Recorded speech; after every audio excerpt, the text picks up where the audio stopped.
A'udhu billahi minash shaitanir rajeem. Sura 57, Al-Hadeed, the Iron. This surah has 29 number of verses. It is the 29th uninitialed surah, 66th uninitialed revealed, and 94th revealed overall. Bismillahir Rahmanir Rahim. In the name of God, the All-Gracious, the All-Merciful. Glorifying God constantly is everything in the vacua and matter, and He is the Almighty, the All-Wise. To Him belongs the kingship of the vacua and matter. He grants life and death, and He is all-powerful over all things. He is the first and the last, the outermost and the innermost, and He has full knowledge of all things. He is the one who created the vacua and matter in 6 days. He then balanced the dominion. He knows what enters into the ground and what comes out of it, what comes down from the sky and what ascends into it. And He is with you wherever you may be, and God sees everything you do. To Him belongs the kingship of the vacua and matter, and all matters are referred to God.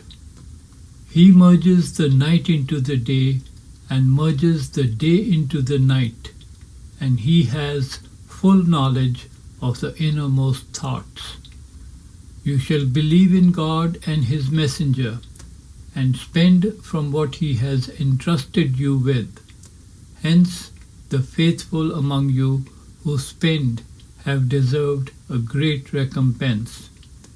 And why should you not believe in God and the messenger when He invites you to have faith in your Lord and has indeed taken a covenant from you if you are truthful, if you are faithful?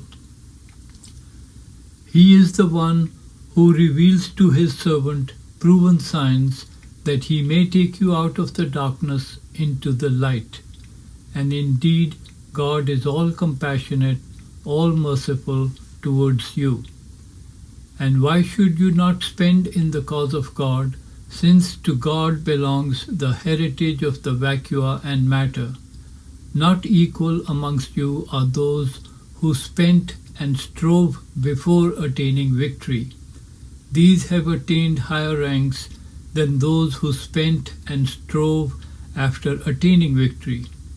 However, to each God has promised the best, and God fully knows everything you do. Whoever loans God a loan of righteousness, He will repay him manyfold, and He will have a generous recompense. The day you see the faithful men and the faithful women with their light shining in front of them, and with their blessings of the good news that today paradises with flowing streams beneath them are yours to abide therein eternally. This is indeed the greatest victory.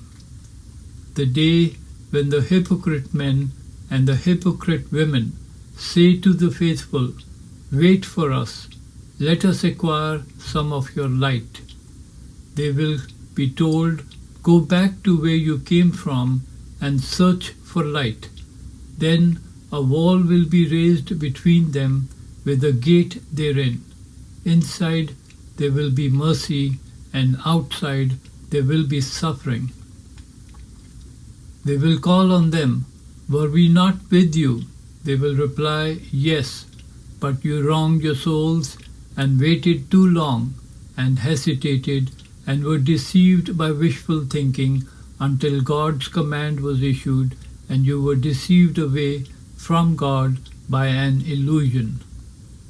Therefore, today no ransom will be accepted from you and from those who were unfaithful. Your abode is hell, and she will be your Lord, and a miserable destiny. Is this not the time for the faithful to humble their hearts through the remembrance of God and what has been revealed to them of truth? They should not become like those who received the scripture previously, but after a long period of time their hearts hardened, and most of them turned wicked. You shall know that indeed God resurrects the land after its death. We surely explain the signs for you that you may use your intelligence. Indeed, the charitable men and the charitable women who give God a loan of righteousness, it will be increased for them manifold, and they have deserved a generous recompense. And those who believe in God and His messengers, they are the truthful ones and the witnesses at the sight of their Lord.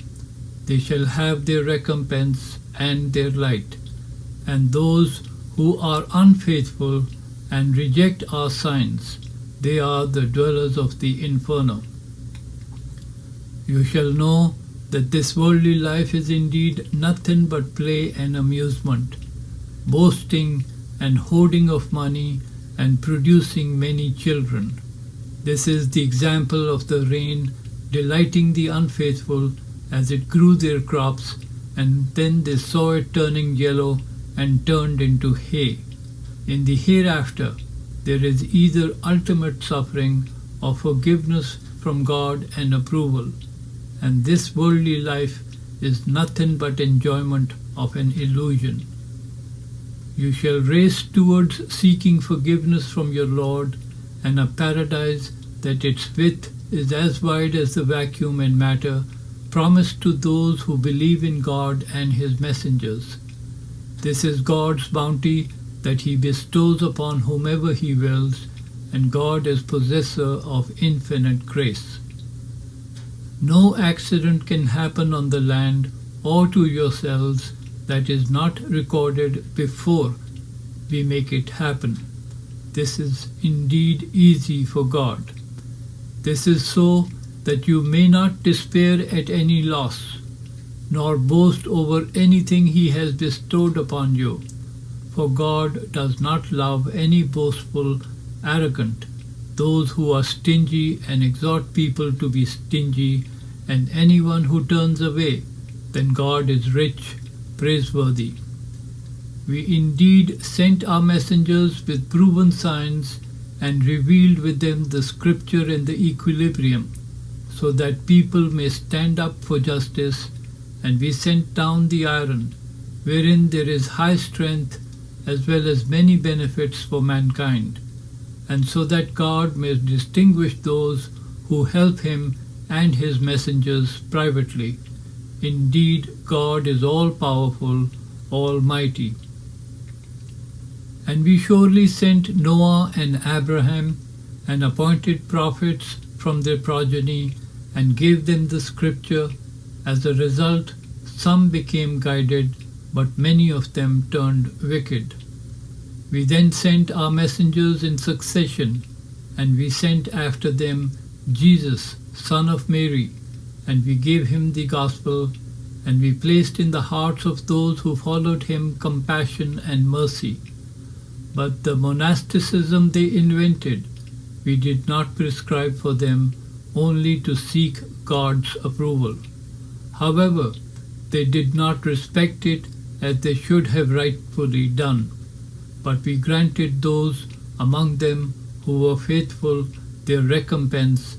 However, many of them are wicked. O you faithful, fear God and believe in His messenger, and He will grant you twice from His mercy. He will provide for you a light by which you can walk, and He will forgive you. And God is all-forgiving, all-merciful. This is so that the people of the Scripture may know that they have not monopolized anything of God's grace, that all grace is indeed in God's hand, and He bestows it upon whomever He wills, and God possesses infinite grace.